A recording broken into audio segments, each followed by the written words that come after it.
Wednesday, March 27th, 2022. It is Draft Miss Eve, the night before the draft. The first round is almost here. And I can say with not supreme confidence, but some pretty solid confidence that this year's draft is going to be more enjoyable than last year's from the standpoint of a Packers fan. I don't think that it's going to leak hours before the draft that the quarterback hates the organization and doesn't want to be around anymore. Joined tonight by Owen Riese. We're here to do a 7-round mock draft. So, Owen, my understanding, Shrine Bowl players and offensive linemen, that's it, right? Yeah. 11 Shrine Bowl players. And yeah, no one under 260 pounds. There you go. So if you're coming here to get a first-round wide receiver for the first time since 2002, you've come to the wrong place. That is not going to happen. Russell Brown, unable to join us.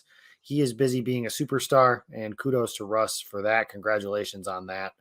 And doing all kinds of fun stuff. But Owen, we're getting into the nitty-gritty here. It's the day before. I did want to talk about a little bit, just to touch on it real fast, the report from Cheesehead TV that was then confirmed, sort of, by Justice Mosqueda, that the Packers were trying to acquire Darren Waller and that the original Davante Adams trade included Darren Waller before the league said no. Today, ESPN's Jeremy Fowler says that the Raiders have, quote, no chance or like no desire to trade him or something of that sort. So I tend to play the BS card on that just because you already agreed in theory to trade him once. So if you already agreed to trade him, then there's no chance. But where do you stand on this? What would your compensation be? Do you buy it at all? Yeah, I don't know. I don't think it came out of nowhere. I think it's a lot easier to pull the no, honey, I wasn't flirting with that girl. No, like, what are you talking about? She's like, well, I saw you doing it. He's like, well, you're wrong. I didn't. I wasn't. Sorry. Like it's the and it still may happen, right? Like it's like the Cliff Kingsbury, like, well, no, Josh Rosen's our guy. Like you have to say what you have to say in the moment, right? But like, I don't know. To me, like, would a second round pick seem out of the like? Darren Waller is closer to 30, probably, right? Like, but he's a legitimate threat to catch 100 balls as a tight end every year, which isn't very common. He's 6'6", he runs a 4.5. He's basically who Oakland or Las Vegas, sorry, has ran their offense through the past couple of years, and that's like work 53 maybe. I mean, to me that he's a difference maker, and that's, I mean, I think he's more of a luxury probably for the Packers than a true need, right? But like I absolutely would co-sign to that. Oh yeah, and the idea or the thought of the Packers being able, the offense would look different, like no questions asked. Obviously, replacing Davante Adams means it looks different, but a tight end lineup of Darren Waller and Robert Tonyan in passing downs with, name your receivers. I'm sure they would still add a pass catcher, if not two, this draft weekend, even if they were to acquire Darren Waller. And then you add in the running backs and everything like that. It would be different, but I'd at least be kind of interested to see what that different would look like. How would Aaron Rodgers and company attack defenses with two tight ends? Because the Packers have barely had one tight end since Aaron Rodgers has become the starting quarterback. They had that stretch with Jermichael Finley for a little while, and then he unfortunately broke his neck and was never able to play again. And they've kind of been searching for that guy since. They had one season of Robert Tonyan where I don't even know if I would call that like a dynamic. Scored a lot of touchdowns. Good for him. Was really efficient with what he was doing. Good for him. Unfortunately, wasn't able to follow it up last year, partially due to injury. So I'm at least interested to see what it looks like. I would chuckle a little bit if the Packers gave back either of their second round picks, just because then it's like, okay, so the trade really is just Adams and Waller, or Adams for Waller in 22, or Adams for 22 and a pick swap in the second round if they just sent them 59 back. But I'll be curious to see what happens. We'll see. That's something that you can keep your eye on until I think the Packers pick in the third round. on Friday night, because once that is come and gone, then they're not trading that pick for a player. So I'll be interested to see how that goes. Actually, well, I mean, I guess honestly, you could see if um, if the Packers are going to trade up with one of those picks as well. Then obviously that changes some things as well. So they've got a few things going. But I was interested and I did want to touch on that a little bit. That's not why you guys are here, though. We are here to mock this draft, and we are using the Draft Network Mock Draft Machine Simulator. Trades are a possibility, and we'll kind of take you through this as we go. The Packers, as we mentioned, they picked 22 and 28. And we'll try to work through these things at least somewhat quickly, just in the interest of time and everything like that. But we will at least try to trade up and do the things that we can do here to fix the Packers, so to speak. So I'm going to start the simulation here, and we're going through, the top, and I'll pause it right around 13 because I know that's been a popular suggestion for where maybe the Packers could trade up for. So players of interest that are gone: Garrett Wilson, the wide receiver from Ohio State, went 8 to Atlanta. Zion Johnson went 11 to Washington. Kyle Hamilton just went 12 to Minnesota. So we're at 13. Jermaine Johnson's gone. There's still a lot of guys left on the board. So I think we're going to just go ahead and forego the idea of moving up here and get into like the middle part of this draft here. So Jameson Williams and Drake London just went. Chris Olave just went. This could very well be a situation that faces the Packers on Thursday night.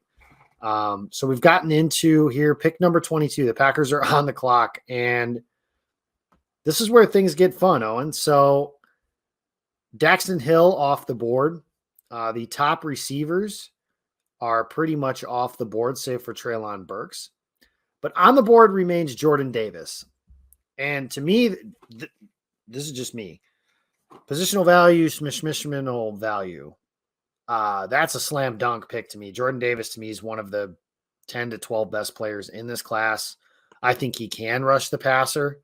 And when you're that size and that athletic, I think this would be a situation where the Packers should be running the card up there. Some other players that are available, just in case you want to disagree with me: George Karlaftis, the edge rusher from Purdue; Devontae Wyatt, the defensive lineman from Georgia; and then, like I mentioned, Treylon Burks, Andrew Booth, a couple other guys. Is there anyone here that's going to talk you out of getting Jordan Davis?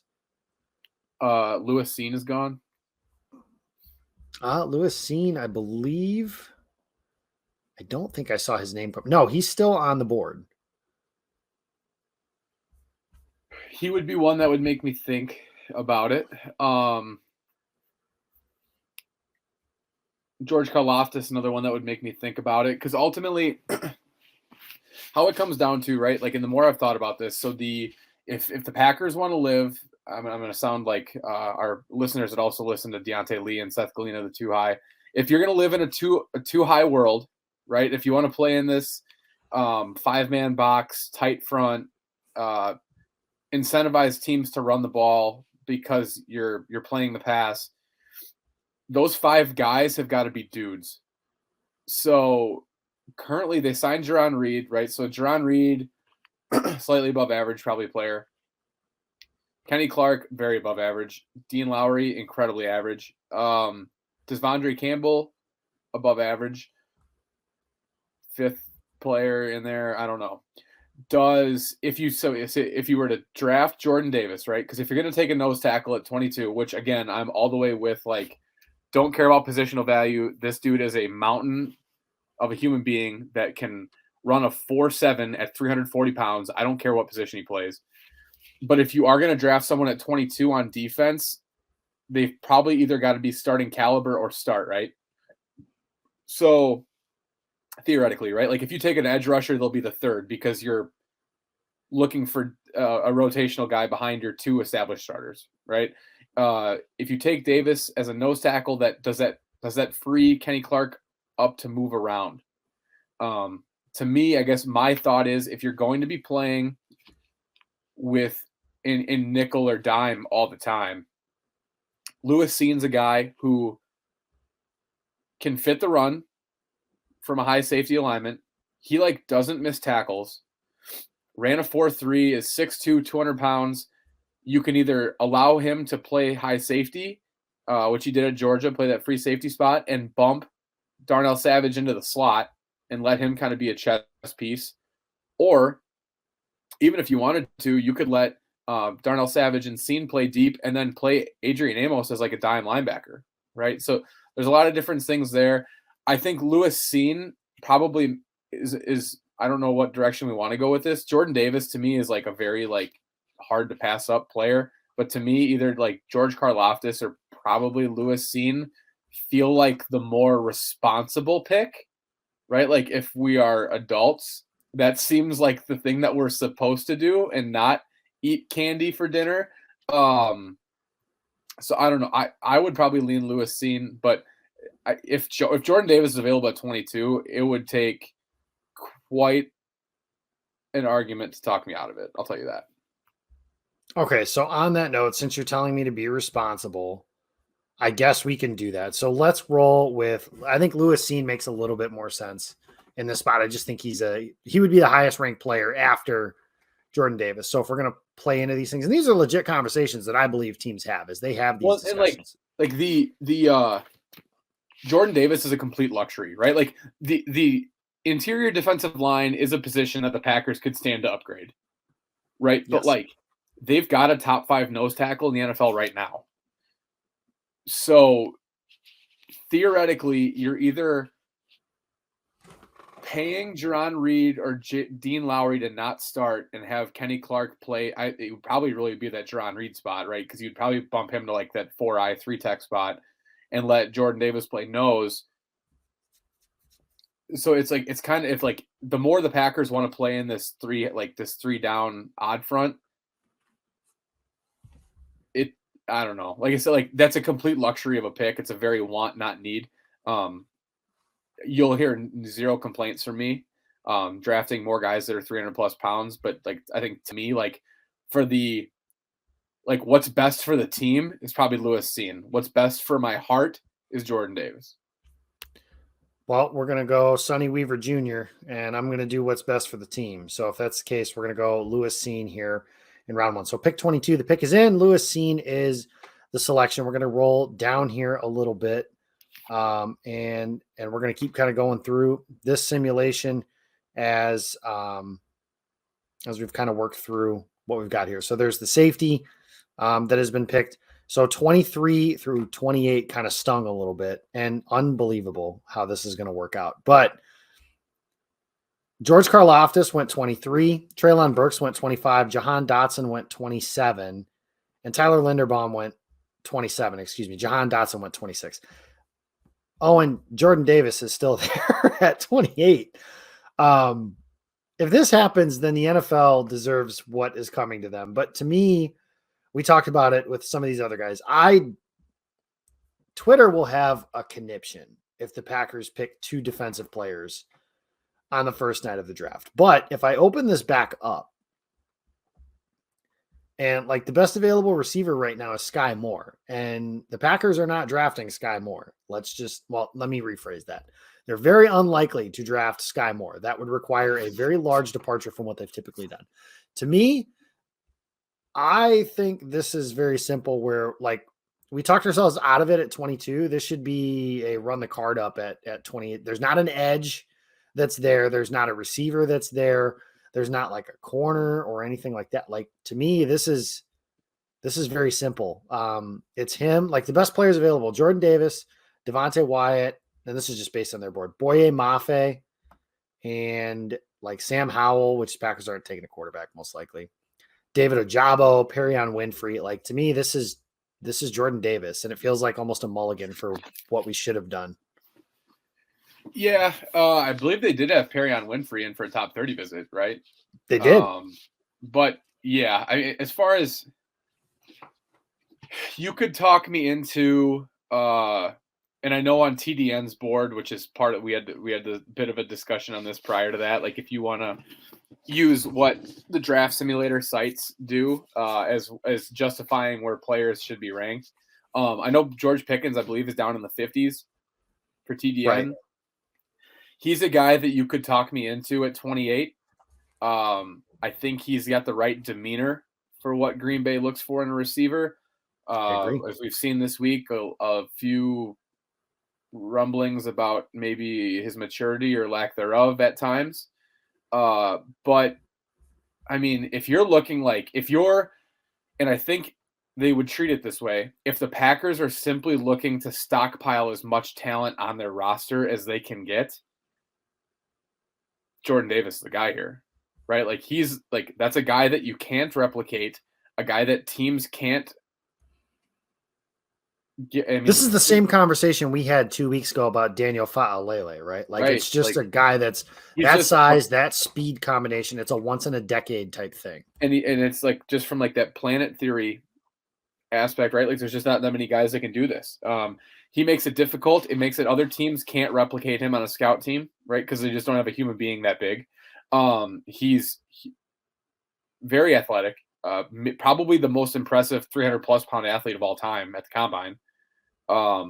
Statistically, that is true. Right. So I mean, like I said, Packer fans would throw a hissy fit because their fantasy team doesn't get better with a first round Packers receiver, but like realistically, what's the difference between picking a receiver at 28 or picking a receiver at 53? Probably Right? not Like, much. and especially at this point when you said, right, like Olave's gone, Wilson's gone, Williams is gone, Dotson's gone. Like, what's the Burks. difference between the sixth best receiver and the eighth best receiver? It's all about what flavor you want, right? And like, you could pass George Pickens here, and he still might be there at 53, or he still might be there at 59. And like, so as far as that goes, the drop between Jordan Davis and the next nose tackle or the next D lineman is going to be fairly significant, right? So let's do it. Yep, let's do it. We're going to take Jordan Davis. So a couple Georgia Bulldogs in the first round, and we're waiting to get to pick number 53 here, where the Packers, that is a pick they, of course, acquired in a trade with the Las Vegas Raiders in to give them Devontae Adams. So that one stings a little bit.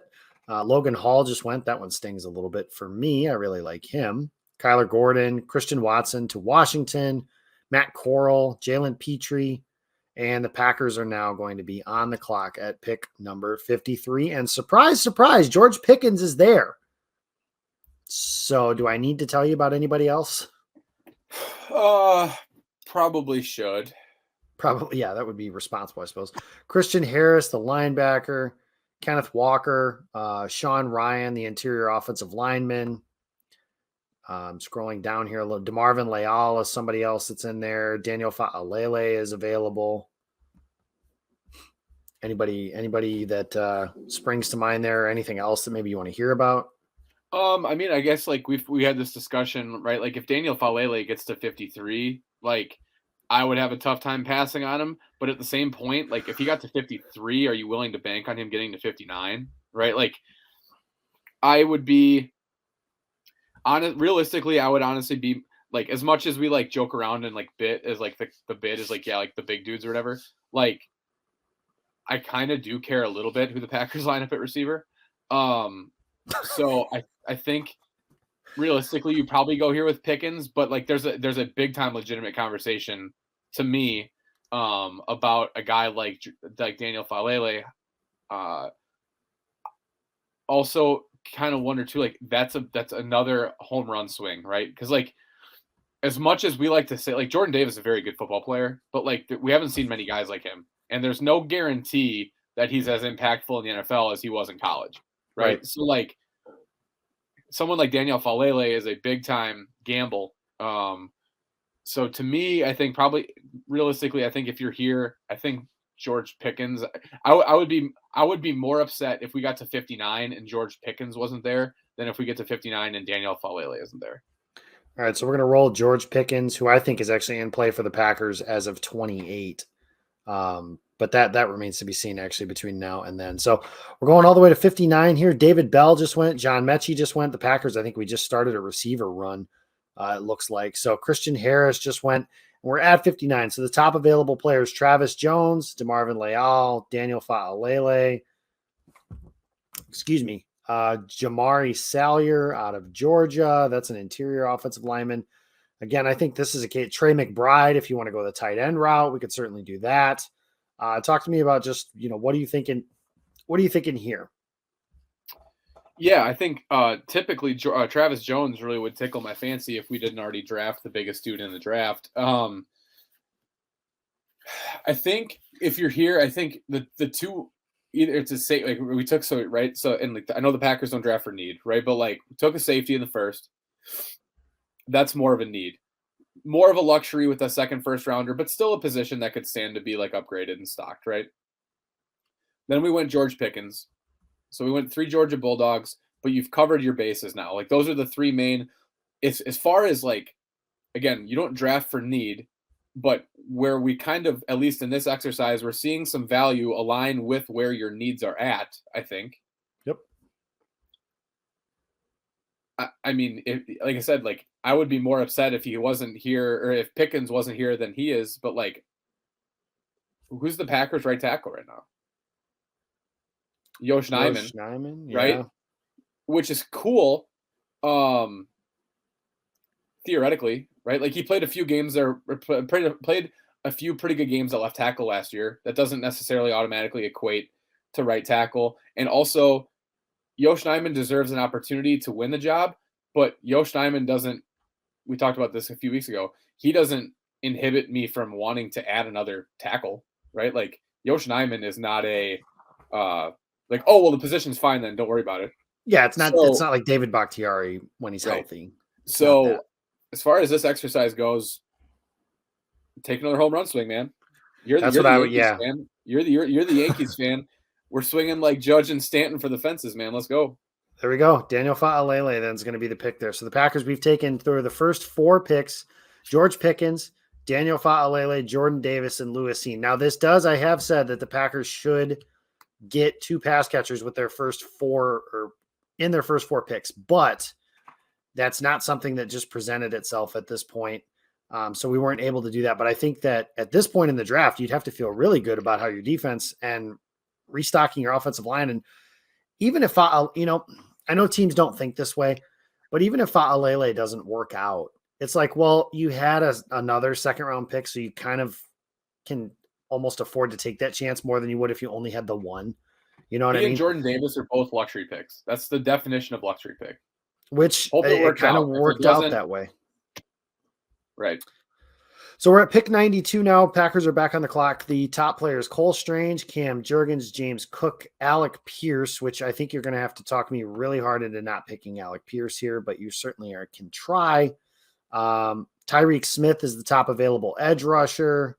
Jalen Tolbert is also available if you want to go that route at receiver. But I think that right here, to me, oh man, I would love to have James Cook. I think would be an awesome luxury player like we were just talking about. But I think we've done the luxury thing. I think it's time to attack something that, and kind of thinking the way Gutekunst does. Usually he likes to throw numbers at things.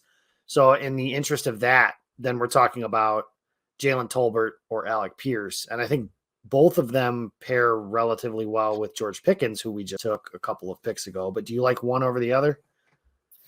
I would be more inclined to go with Alec Pierce. I think again, like the falling victim to players being in certain slots. I couldn't tell you the last time I did a mock draft and didn't draft Jelani Woods at 92. So that would be another thing where like I wouldn't like, from the athletics profile standpoint, Jelani Woods is the best athlete at the tight end position ever. He's huge. Theoretically, like his his best trait is his blocking, which is wild. That's what enticed me to. That's what got me to pound the table for him at the Shrine Bowl, not because he was going to be the most athletic tight end of all time. But yeah, I think Alec Pierce is, if the best value is Alec Pierce here. I think that's, so then you went through your first 5 picks. You've addressed, the first round you went 2 defensive players. In the second round, you went 2 pass catchers, right? So now you're Alan Lazard, Sammy Watkins, Alec Pierce, George Pickens, Randall Cobb, random special team player, right? Like there's a lot of upside there, but you've got legitimate options there, right? Like you're not scraping the bottom of the barrel for guys. So again, you mentioned Brian Gutekunst has shown he wants to throw bodies at a position to improve it, and I think that's a pretty good step to doing that. So as much as I love Jelani Woods in the Shrine Bowl, Yeah, we went Alec Pierce and squished through that. I was hoping that maybe Jelani would fall and get to us here at 132, but that didn't happen. So we're setting here at 132. Best available players: Dari Rosenthal, offensive tackle from Kentucky; Rasheed Walker, offensive tackle from Penn State. And then you get down a little bit here. One name that is interesting to me, and I know we've already taken two pass catchers, but you mentioned random special teams player, is Tyquan Thornton, who the Packers had on a top 30 visit. They've got a few of those guys in. Ty Chandler's another running back that's in there. I will mention Hassan Haskins solely out of love and affection, but that's about it. Really? Yeah, that's interesting. Kingsley Angabari, since Packers, so of the needs listed, the only one that we haven't really addressed is the edge position, which would bother me some if this is the way the draft shook out, but you just can't get to everything all the time either. So that might be the case where something like that happens. But did any of those names that I just dropped stick out in your head? Honestly, not really. The one I will say in Tyquan Thornton screams Green Bay Packers to me. I like I said, that would be the third receiver in the first 6 picks. That seems a bit extreme. But he's a guy I could really see them liking. I think if you knew how the draft would go, you probably go a different direction at 59, right? Because like if you can like someone like Rasheed Walker needs some time, but he's a big time athletic profile guy as well. So like that's more of a probably a developmental like Packers 4th round tackle type archetype.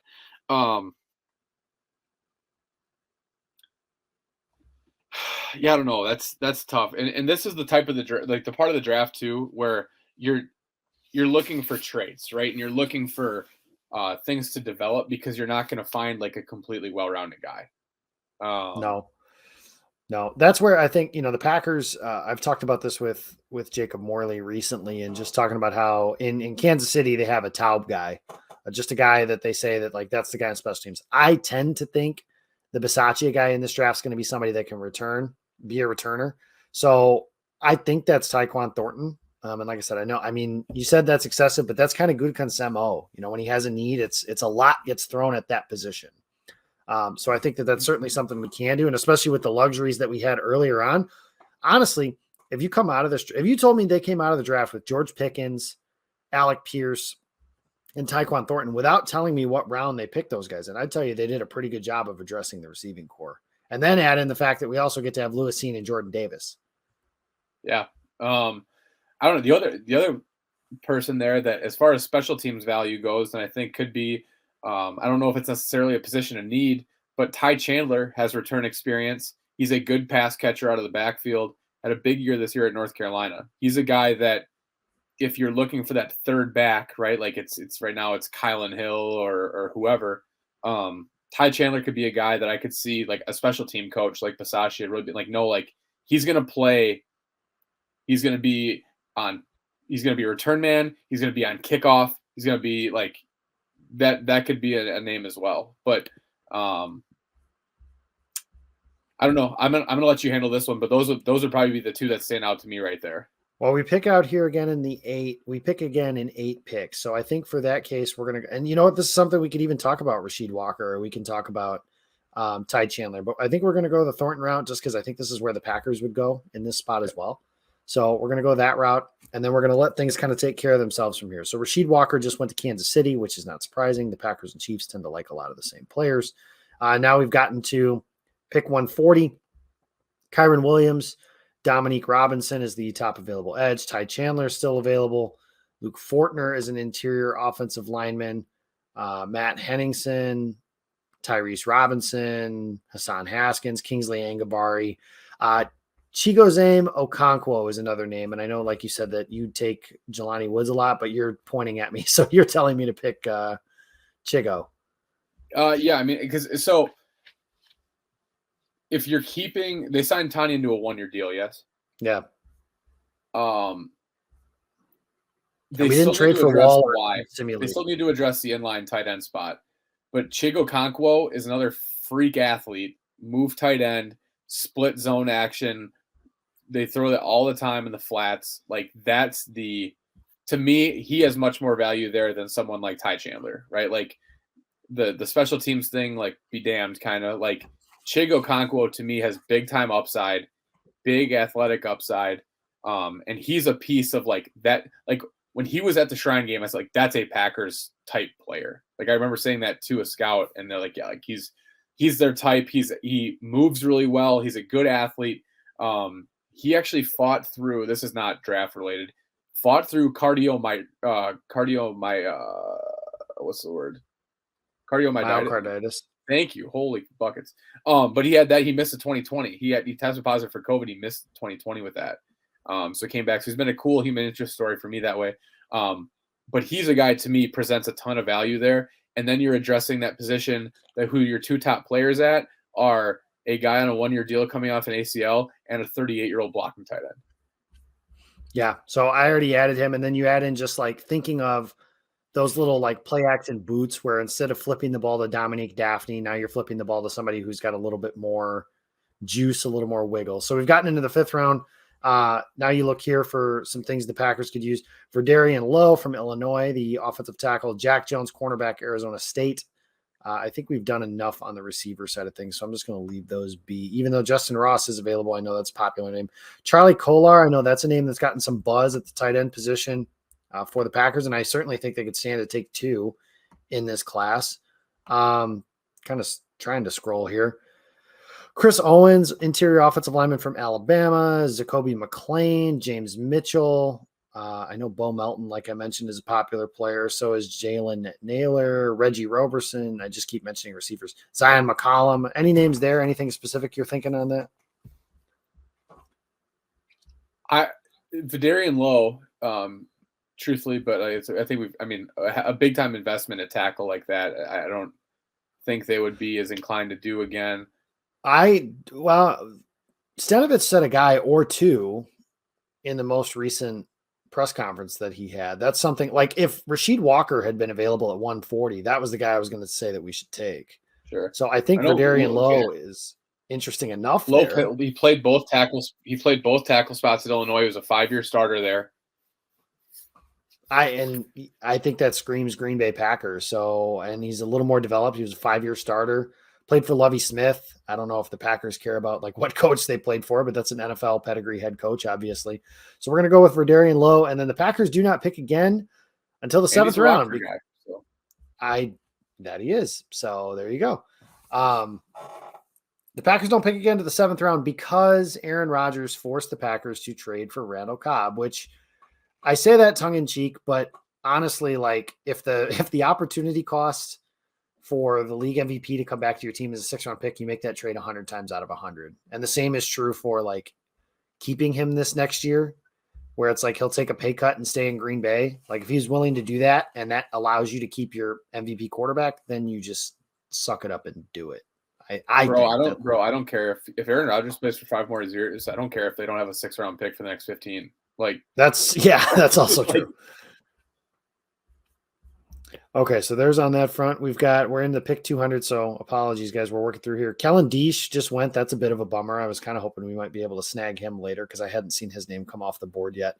We're getting into the 6th and 7th round. The 6th round is starting to wrap up here, and we're getting into the 7th round. Veron McKinley, I know that's a name that's been popular, just went to the Los Angeles Rams, which, let's be honest, that's not a pick the Rams are actually going to make during this draft anyways. We kind of get moving through here. So the 7th round has just begun. The Connor Hayward out of Michigan State just went, Malcolm Rodriguez, and we are on the clock. The Packers at pick number 228. Some names: Aaron Hansford from Texas A&M, Chance Campbell from Ole Miss. It must be a linebacker thing. Josh Ross is available. Leon O'Neal, Tyler Algier from BYU, Daniel Nye. It must be a linebacker thing, like I said, because there's about 5 in the top several here. So who's this guy here that maybe replaces the Ty Summers role? I think it's probably I do have one name I have to ask if he's there. Is Wanye Thomas still on the board? Thomas. Because if Wanye Thomas is still there, that's your Bisaccia guy. Got it. No, Isaiah Thomas and Braden Thomas are the only Thomases available. Okay.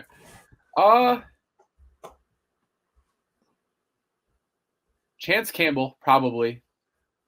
He was Yeah, one Shrine Bowler, but is an Ole Miss guy. He tested very sold. well. He tested more athletic than I expected him to. Was a grad transfer. I think that's probably it. That's I mean, that's the Ty Summers archetype, right? Like the athletic white linebacker who you take in the 7th round and is a special team guy. Getting into the next pick. So we took him and we're moving through. Packers are going to be on the clock here at pick 249. And I'm looking at now here. These look like potential like third running backs, practice squad guys. Isaiah Pacheco, I probably butchered his name, out of Rutgers. No, That's right. somebody who he's always caught my eye. And I mean, granted, I don't watch a ton of Rutgers, but when you're the best player on Rutgers, which he typically has been, that's somebody who's caught my eye. And I think he's somebody that he adds to the competition. If Kylan Hill doesn't add up there. Otherwise, some other names. Bubba Bolden is there as a safety. Braylon Sanders, that's another receiver. Probably not going to go that route. Josh Jobe is a cornerback from Alabama. Tyler Goodson from Iowa. Tariq Castro Fields from Penn State. For me, I'm leaning Pacheco, but I'm willing to listen on that front. No, Isaiah Pacheco is, for my money, one of the toughest dudes in this class. He was a very good running back at Rutgers. He was the only player on Rutgers' team that did not quit against Wisconsin. He fought his butt off against Michigan in the second half. That is your tough MFer, gonna play every special team, gonna be I think he could be I mean, the Packers have AJ Dillon, let's be real, but like could be a short yardage back for a team. Like that That's something though, like it's weird to think about it this way, but like AJ Dillon leaves the game against San Francisco, and it's something the Packers missed when they didn't have Dillon. Like it was kind of weird the amount of like role players on their offense that had very defined skill sets that they couldn't replace. Like MVS doesn't play, their offense is completely different. AJ Dillon doesn't play, their offense is completely different. So we're gonna go Pacheco. And that's one. So either Pacheco or Jayshon Corbin from Florida State, if he's there.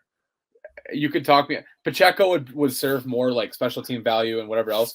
But like if you're looking for a pure running back, Jayshon Corbin from Florida State. Those are the two guys there that late that have kind of popped to me that seem to be. So there you have it. We went Pacheco because Mr. Corbin was gone and then something glitched. So that's okay. We got to the end here. The Packers have the draft class then. So number 22, we have Lewis Seen. 28, Jordan Davis. 53, George Pickens. So a lot of Georgia on my mind for the first couple, which, hey, national champions, they have some pretty good players on that team, I think. Daniel Fa'alele from Minnesota. Alec Pierce from Cincinnati at 92, and Tyquan Thornton. Chikozame Okonkwo, tight end from Maryland. Verdarian Lowe in the 5th round. And then 7th round picks, Chance Campbell and Isaiah Pacheco.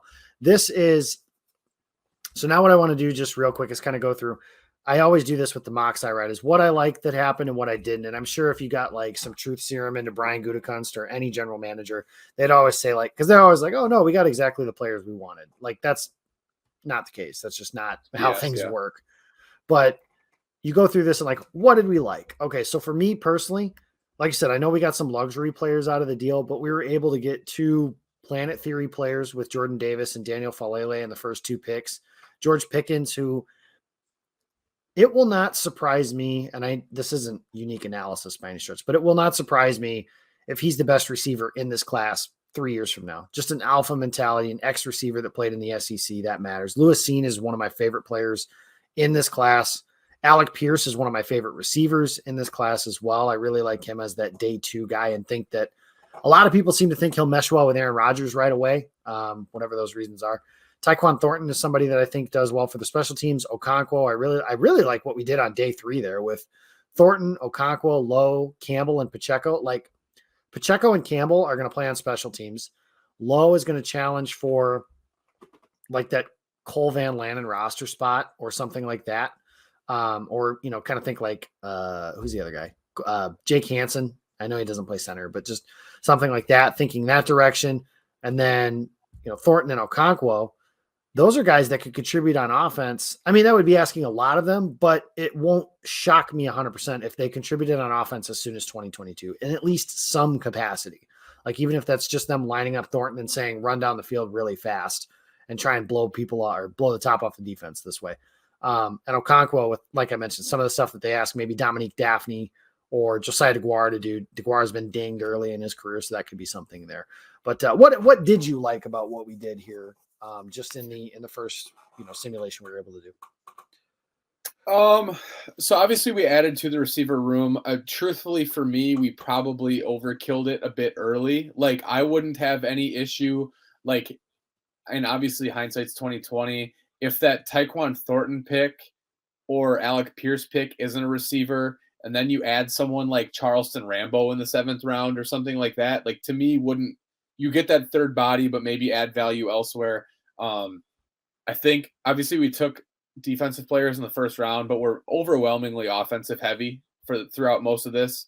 So I mean, like, I guess that, and then the only other thing that I didn't like is that we couldn't fit more Shrine Bowl players in there, because the entire day 3, Tyquan Thornton, Shrine Bowl, Chico Okonkwo, Shrine Bowl, Vadarian Lowe, Shrine Bowl, Chance Campbell, Shrine Bowl, Isaiah Pacheco, Shrine Bowl. So I'm being a good ambassador for my employer, but we're also adding good football players. So, and I promise I didn't do that on purpose, because I didn't know all of those guys were Shrine Bowlers. So. And didn't force you to take Jelani Woods at 92, which would have been a 6th one. So. And honestly, Owen, had we done trades, like, just in a scenario like this, it's hard to stop and do every trade that comes through. Had we done trades, I know I said at the beginning that we might do that. Had we done trades, I might have moved both 4s to move up and grab Jelani, and try and do something like that. Because, like I said, the Packers, part of me thinks that, like, everybody's so focused on their receiver room, but I will not be surprised if they add, 2 tight ends in addition to adding to their receiver room as well. Just adding that, like I said, that Y tight end, and then maybe somebody else to be a replacement for Robert Tonyan here, should they move on from him after the season's over as well. So getting into what I didn't like, or what I was a little disappointed with, the big thing for me is, like I mentioned at the beginning, it's the edge rusher thing. We didn't draft one. At some point it was like, it just kind of never got to a point where we should, the value like, I'm a big believer in, don't take players just to say you took one, right? So don't be like, oh, we needed an edge rusher, so we're going to take Drake Jackson, for example, instead of Jordan Davis, just to throw a name in there, or something like that. Like, that's just not something that I think you should do. I think you should take, as much as you can, the best players available. And sometimes you fit needs in there and stuff like that too, but just kind of work through those things that way. But the pass rusher situation to me is, the Packers are now, if we were running the team, a rolled ankle away from starting Jonathan Garvin or Tipa Nalea for some pretty significant snaps. And that's problematic. And it's not like there's a lot of street free agents available to just be like, okay, grab one of them and let's run that way. And, like, as much of my, like, heart of hearts, like, we did the right thing, right? You get, like, Jordan Davis and Daniel Falele, and, like, football's a big person game, and, like, I'm all about that. Like, probably realistically, if there was, like, if you had to give a reason you didn't like this mock, like, probably if you could tell me that you get Lewis Seen at 28 and George Karlaftis at 22 is probably a more, for like I mentioned this earlier, but, like, that's probably the more responsible, right? Or, like, if you're, like, truly optimizing the picks for the value that you're going to get, right? Like, that's probably the best distribution of the picks. But again, like, you never know who's right, because it could have been just as likely that, oh, well, if Karlaftis was there at 28, we would have took him. Then there's your edge rusher, there's your whatever at 53, right? Like, well, George Pickens was gone, so we took Josh Pascal, and then there's your edge rusher. Like, you don't even, like, there's a lot of that, if this then that. So, like, in my heart of hearts, right, like, in who I am as a human being, like, you take the biggest MFers in the class and you deal with it. But, like, I think realistically, like, in hindsight, if you take George Karlaftis at 22 and then, right, like, the rest of it kind of figures itself out. But, like, these exercises aren't real. So we got fun players, and, like, that's just something that you deal with then. Like, it's, but you're right. Like, that if the Packers went into next year with that edge room, that is concerning. Yeah, that would be maybe not number one on my list of concerns without just thinking about the entire roster at this point, but that would be very, very close, maybe like right up there with right tackle. And honestly, that would probably be my two biggest concerns would be right tackle and edge. But like I said, these simulations aren't real. So I implore you, as everybody that is listening and paying attention to this show, when the Packers pick somebody at 28 that you got in your mock at 92, I promise you that doesn't matter. Like, for example, just throwing this out there, like some team, like we got Alec Pierce at 92, for example. Some team might think Alec Pierce is better than like John Dotson, just to throw a name out there. Again, like that is Yeah, not unlike. I don't think anyone's surprised if Alec Pierce goes at 61 No, no. And honestly, like or 45. I Like, would say if Green Bay took him at 28, that would be like a wow pick, but it wouldn't be like a that doesn't make any sense kind of pick, right? Like, I mean, I don't think they would do that. I think that, if the Packers are taking a receiver in the first round, I think it's one of those consensus, top guys, Jamison Williams, the Buckeye kids, Traylon Burks, guys like that. Yeah, Traylon Burks. Traylon Burks. If there's a real run at receiver early, I could see them talking themselves into 28. They're at 53, but like outside of that, that's kind of like I don't think they're gonna force one. No, and they shouldn't, honestly. Like I know, like every talking head, we're going through the lines now where like, you get the snarky remarks in these mock drafts that say like, oh, well, they finally draft a receiver in the first round, blah, blah. Like they don't need to do that just to say that they did. Now, at the same time, they do need to add to that position and figuring those things out, certainly. But doing it just to say that you did would also be a poor choice in the way. Like last year, everybody said last year that I remember very vividly a national football show. They said, would the Packers pick a receiver in the first round? And somebody said, I will laugh if they don't. And it's like, well, they took Eric Stokes, and Eric Stokes is better for them last year than what any receiver would have done for them as a rookie, and especially with the ones that were available. One like the other thing too, and like I said, there's just different ways to skin it, right? Like I'm gonna find ways to get more Shrine Bowl players talked up in here, but like if is anyone like truly shocked, right? Like so say the Packers take I don't know, Jamison Williams falls, right? Teams are freaked out by the ACL. They take him at 22. Then they go. I'm doing cartwheels naked in the hallway, just throwing But right, that but out. like, but then right. So, but then in that next mix, somewhere you get, I don't know. They take Jaquan Brisker at 28, and then they go Josh Pascal at 53. And then they go Jelani Woods at 58 because they're afraid he's not going to be there at 90. Whatever, right? Like who cares? Like whatever, right? Jelani Woods or Greg Dulcich or this isn't that wasn't the Shrine goal I was trying to get in. But then like they take Kyle Phillips at 92. Like there's your slot guy, right? You have Williams as your big time guy, and then again somewhere on day 3 somewhere they take Tyquan Thornton or they take Bo Melton or the kid from right, Nebraska. or yeah, Charleston Rambo or Emeka Emezi or right, like whatever, whoever, and then all of a sudden you're like, well, they added 3 bodies, and they added a tight end, and like the pass game is adding bodies, and you're then like, well, they added a tight end, so maybe Robert Tonyan plays flexed out, or maybe right, or maybe they draft Chig Okonkwo who runs like a 4.5. So it's like again, like you can different stuff. Right. So like there's different ways you can add to that. And it's like it doesn't just have to be like so many Packer like kind of funny, but like so many fans are setting themselves up for like this huge failure of like if the Packers don't come out of the first 3 picks with 2 wide receivers, they would like well, one, they're probably not, right? Like so like let's be realistic about that. Like because this isn't Madden, right? Like Right. that's not. I promise Brian Gutekunst isn't like if we don't get out of the first 3 picks with 2 receivers, like right, like they're gonna add whoever they want to the football team, right? So like just because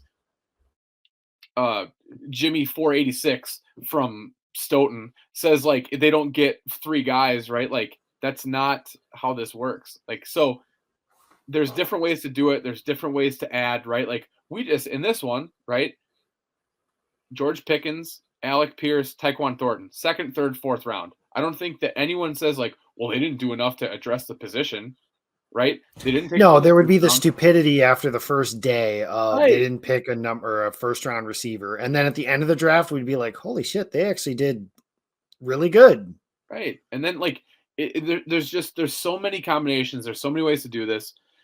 There's so many Shrine Bowl players that need to get drafted that like you can't right. But there's just different ways to do it. There's different ways to add. Yes. In this one, we decided to take a massive nose tackle and a massive right tackle. Right. There's a realist like I tweeted this today. Like I could see a reality where they take Lewis Seen and Logan Hall in the first round. Yep. Right. And then all of a sudden, well, oh, he's not a pass rusher. He's an edge rusher. He's not a whatever, like whatever, right? In their mind, like they added a good defensive lineman, whether that's Jordan Davis or Logan Hall or Travis Jones at 28 or whatever, like or Devontae Wyatt or whoever, right?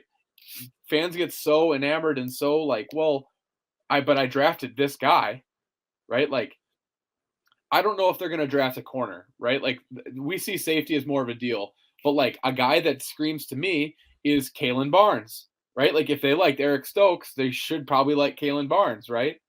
But like there's just different ways to do that. Like there's too many ways, there's too many combinations, and then like you mentioned, like well, once they trade up from 92 to take someone, well then the whole simulation's off. Well, now I can't take Jelani Woods at 92. Like all these things where all these people have simulated and simulated and simulated and simulated.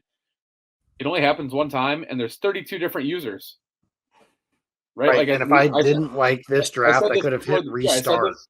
I said this before the show. Like, I think a lot of fans treat this like, well, it's the Packers and 31 other teams. Like, no, like it's 32 individual teams that are in this, right? So, like, enjoy the show. Ultimately, none of this matters for us. None of us work for the Packers. None of us live or die by how well the Packers play. I mean, some of us do, right? But like, our livelihoods are not legitimately affected by whether or not the Packers win or lose. Just go out, have some fun. They're going to draft some good football players.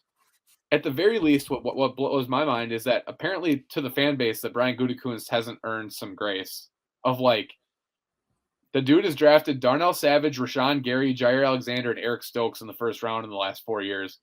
And the fan base just assumes they're going to jack this up. Like, he's got a pretty good track record. Let him do his job. He does, and even if you call like Jordan Love might be a botch, but like at this point, like whatever. Like he's made up for that a couple times over with Gary, and not only that, like I mean, most of those picks, like you said, those are guys that I think you said it well. Gutekunst has earned some benefit of the doubt. Not only that, but I chuckle at these people that are like, "Oh, watch when Gutekunst just trades out and doesn't pick anybody in the first round at all." It's like, when has he ever done that? Brian Gutekunst has never done that. And also, if they do, who cares? Right. Like, right. What is this like? Oh, they had 22 and 28, and they turned that into 35, 41, 53, and 59. Like, oh, those stupid Packers. Like, what are we talking about here? Like, what's the difference between like 20? Like, we've seen a bunch of reports already this week, right? A lot of NFL teams only have 19 first-round grades in this class. So, like, what in the hell is the difference between 28 and 36? Probably not much. And honestly, it gives you another swing at it. They're all second-round grades. Like, what are we talking? Like, what are we really talking about here? Like, so, like, people can be tongue-in-cheek, and of course, to like, oh, well, watch this team screw this up, right? As if there's like some moral high ground, or like, obviously they would have did it better. But like, yeah, just enjoy the show. The Packers are going to draft a bunch of good players, and maybe a couple guys that probably won't make the team, and that's just how this works. Like, it's sit back, have some fun, drink some beers. We'll have a good time.